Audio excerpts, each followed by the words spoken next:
Baik, kita akan bersama-sama memahami aplikasi database jemaat. Di dalam aplikasi ini tercakup entry data yang melingkupi data jemaat, kemudian ada data catatan keuangan, dan juga data inventaris. Inilah tampilan standar dari aplikasi ini. Untuk memasukkan data jemaat, di sini terdapat beberapa kategori form. Yang pertama adalah data diri, tempat tinggal, kemudian data akta yang merupakan pencatatan baptisan, penyerahan anak, dan print.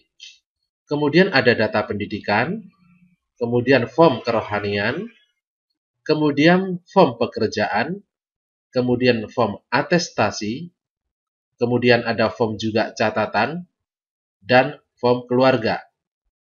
Di dalam masing-masing kategori form ini ada data-data yang kita bisa input. Namun, tidak harus di-input semua, mengingat jumlah field entry datanya sangat banyak.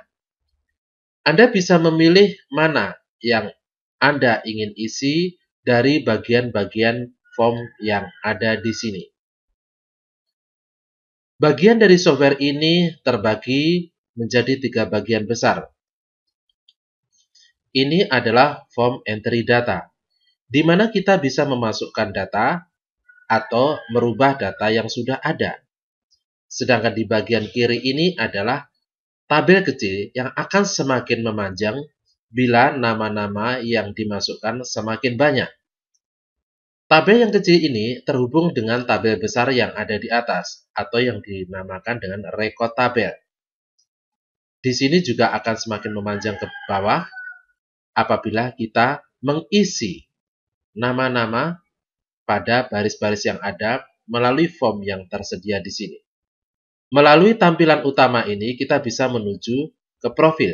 Profil ini menyediakan kepada Anda untuk mengisi data profil dari gereja lokal setempat Anda. Misalkan di sana terdapat nama gereja, alamat gereja, telepon gereja, nama KBP, ketua jemaat, sekretaris. Juga di sana terdapat visi misi yang menjadi catatan daripada aplikasi ini. Ini adalah salah satu person yang pernah memesan aplikasi ini kepada saya. Semua tampilan logo atau foto dan tag yang ada di sini bisa diubah sesuai dengan yang Bapak Ibu pesan. Kita kembali ke menu utama. Ya, dari menu utama kita akan mencoba menuju ke data keluarga. Di dalam data kakak ini kita bisa melihat di sini, ini adalah input untuk memasukkan data keluarga. Bisa seperti ini. Apabila nama-namanya sudah diinput, maka akan bisa kita kumpulkan mereka yang berada di dalam satu keluarga seperti ini. Kemudian kita akan menuju data kepelayanan. Di dalam form data pelayanan ini kita bisa memasukkan nama-nama dari jemaat Anda untuk dicatat apakah pelayanannya atau pada acara ibadah apa saja mereka mengikuti.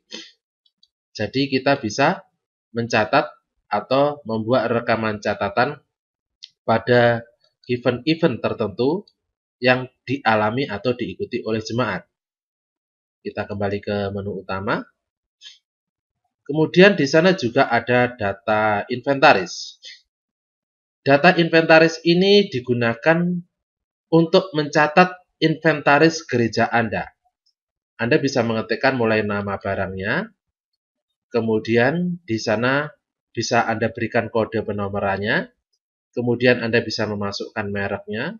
Merek ini tidak terbatas, Anda bisa menambahkan daftar-daftar merek yang ada di sini, kemudian jenis barangnya, lokasi penyimpanannya, di ruangan apa, lemari apa, kemudian bila ada nomor seri, ada garansi, kemudian kondisi yang terkini bagaimana. Anda bisa memasukkan data-data inventaris gereja Anda di sini. Bahkan Anda juga bisa memasukkan foto barang tersebut. Kita kembali ke menu utama. Kemudian saya ingin melihat ke data statistik. Data statistik ini menunjukkan sebuah pencatatan yang merupakan ringkasan dari keseluruhan jumlah jemaat yang sudah Anda input di dalam database ini. Halaman ini menyajikan ringkasan jumlah dari masing-masing kelompok di dalam jemaat Anda. Ada jumlah keseluruhan, balita, sekolah minggu, remaja, pemuda, dewasa, lansia, dan lain-lain. Kemudian kita juga bisa menuju ke data kartu anggota jemaat. Di sana terdapat model-model pilihan dari kartu anggota jemaat yang secara otomatis, bila data jemaatnya sudah diinput, maka Anda bisa mendapatkan kartu anggota jemaat dari masing-masing orang. Saya akan menuju ke menu utama terlebih dahulu. Di sana ada data pernikahan. Data pernikahan ini untuk mencatat proses pernikahan yang terjadi atau berlangsung di dalam gereja Anda, di mana di sana Anda bisa mencatat data mempelai pria dan data mempelai wanita yang secara otomatis kita hanya tinggal memanggil saja. Dengan mengklik namanya, maka semua data yang sudah kita input di depan akan masuk ke sini.